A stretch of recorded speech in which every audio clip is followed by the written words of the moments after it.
Hi! In front of me is INFINIX Hot 12i, and today I would like to show you how you can manage apps permissions on this smartphone. Firstly, just open Settings. Now scroll down and choose Privacy section. After that, you need to click on Permission Manager at the top and tap on one of your device's options, like Contacts. Then click on an app. I will go with Chrome and tap on one of those options, Allow or Deny. I will go with Allow, so now when I go back, as you can see, Chrome just gained access to my device's contacts. But you can always pick any feature and then select an app that you are interested in.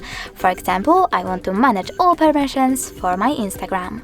So from here you need to click on See All Instagram Permissions instead and manage all of them only for this app from here.